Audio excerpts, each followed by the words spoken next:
ABM Productions presents Real Wrestling Shoot video series.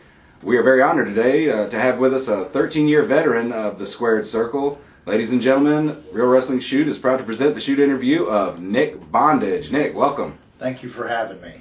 It's a rare opportunity that I get a chance to speak and shoot straight from the hip and speak my mind. So thank you very much for having me. I feel very honored. Thank you for your hospitality, and let's talk wrestling. There we go. We've had we've asked a few people who they would like to see, and your name has come up several times. So they ask, we deliver. I guess first we're gonna ask a standard question. Were you a fan of wrestling growing up? I mean, did you watch it on television or? Yes, of course. It was religion in my family. My grandfather was a huge wrestling fan. He used to take us to the Eddie Graham Sports Arena there in Tampa when I was a kid. I have very brief memories of going, but I actually do remember going. And then every Saturday at my dad's house, because my parents were separated, and when I would go and stay with my dad, every Saturday it was, like religion. No matter what you were doing or what was going on, when wrestling came on, or what he liked to call wrestling. Right. When it came on, you stopped what you were doing, and we all sat in front of the TV and we watched wrestling. So that's where I got my first taste of the wrestling business. Okay. Well, did you have any particular favorites around that era? Or? Back in those days, I remember a very young Rick Rude. I used to like, and of course, Dusty Rhodes, when I seen him get the tar beat out of him with a boot of a heel, or the heel of a boot. Right. Excuse me. He quickly became one of my favorites, and then watching him and Flair just have some of the most magical matches. Okay. So those were some of my favorites back in those days. Okay, and how old were you when you decided, hey, I want to check this out, I want to train? That's a funny story, because I never actually knew that you could, this is something that you could get into or go to school for, or learn how to do. I always thought you either had to be, born into the business, or the thought of even getting into the wrestling business never even occurred to me until I was 22, and I moved to Chicago, and I happened to be flipping through the channels one time, and I see this commercial come on. Have you ever thought about being a pro wrestler? Then call this number. Wow. And it was like a light, just beep, because I was at a crossroads in my life. I was kind of deciding, what do I want to do? Where do I want to go? What do I want to be? And right then, at that very moment, that's what I want to do. Wow. So, but I was kind of at another crossroads in my life too, because I was about to leave Chicago and move back down to the South, New Orleans in particular. And I remember the South being a big hotbed for wrestling. Of course, yes. So I decided to wait until I moved to New Orleans to do so. So about 3 months later, I moved to New Orleans, and then that's where I started my hunt, for wrestling school. So I started checking out some of the local independent promotions and just talking to people and doing what I could to just kind of rub elbows and schmoz some people and find out how to get into the wrestling business. And ran into a few people, and ran into one guy in particular that decided to take me under his wing and show me what it was like to be in the wrestling business. Charged me $2,500. Wow. And taught me absolutely nothing. Wow, we've heard that a lot in this business. Yeah, it's a standard story. It happens to probably just about everybody. So just so we have a time frame, about what year was this? This was, gosh, when was that? I was 24. So, and I'm ancient now. So I think that was around 98, 99. Okay. Somewhere around there.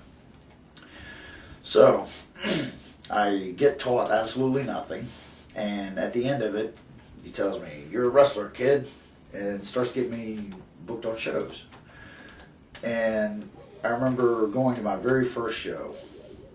On the way there, I was supposed to wrestle one of his friends, who I had met a couple times before, and I was so nervous, so scared. It's because I was driving by myself.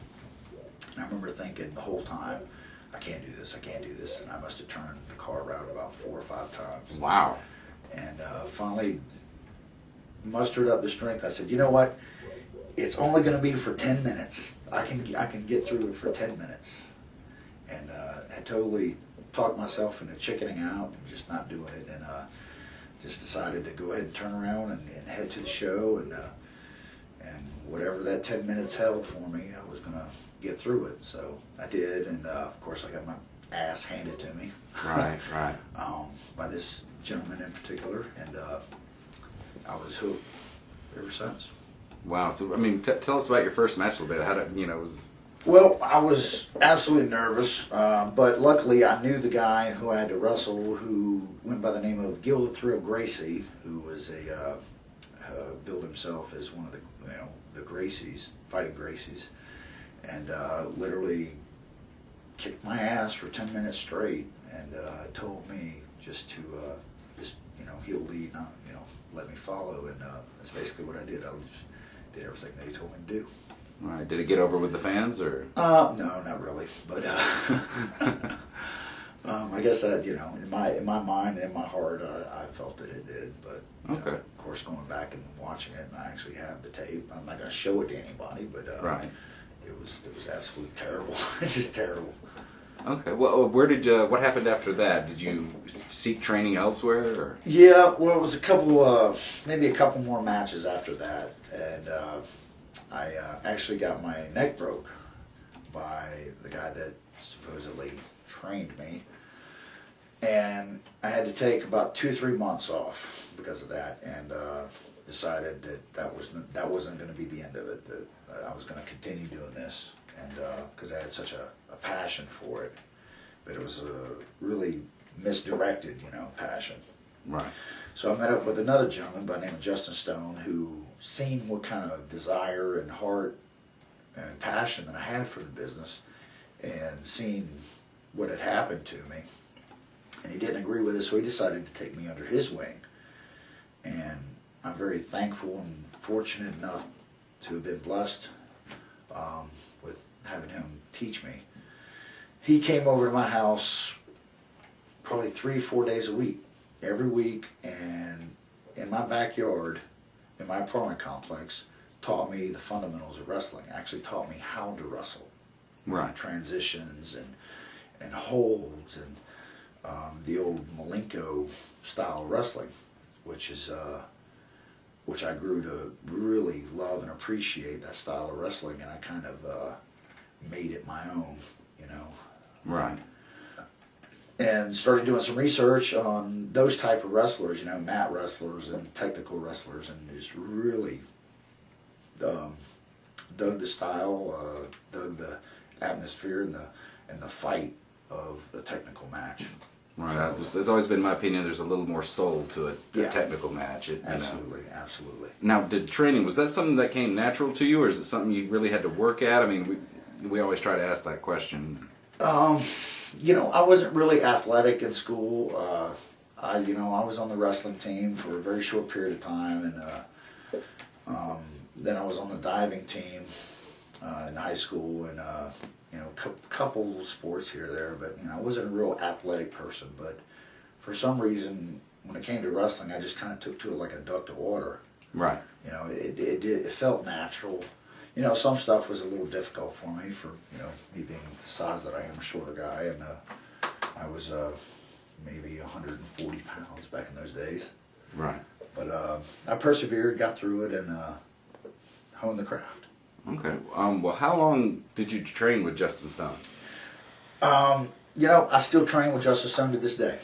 Awesome. Training never stops. As far as physical training, him coming over to my house every day, that went on for probably a good 2 years.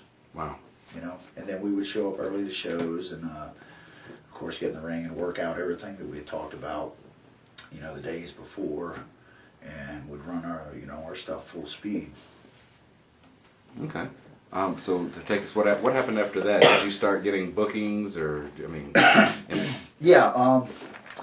I don't know. I felt like something was still missing.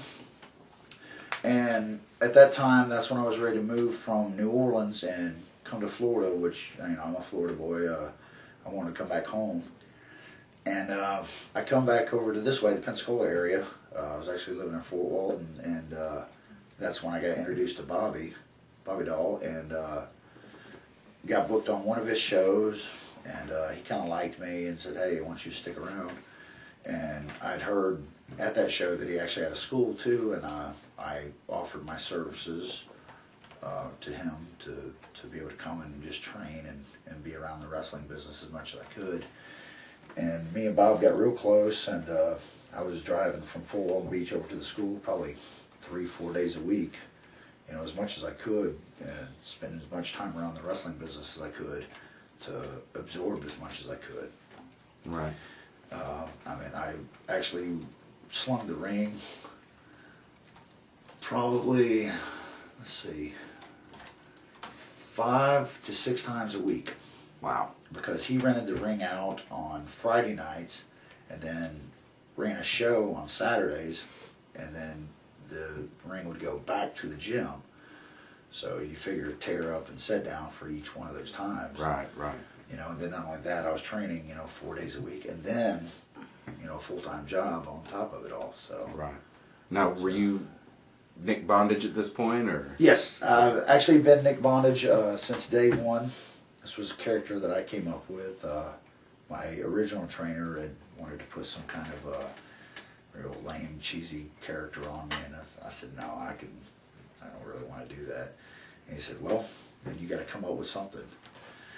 And I remember I wrote on a piece of paper a bunch of different names, you know, just stupid stuff. I don't even remember some of them that I came up with, and it just kind of, I said, well, what kind of wrestler do I want to be? And so I want the name to kind of reflect on the style of wrestling. And I was real big in, you know, technical submission style wrestling, and I don't know, it just kind of stuck. It just Nick Bondage, so, you know, kind of had a nice ring to it, and I decided to go with it, and you know, it's worked for ever since. Awesome. Well, I think what we're going to do right now is take a short break, but that's a good segue into the discussion about the PWA days. So we'll be right back with a Real Wrestling Shoot of Nick Bondage.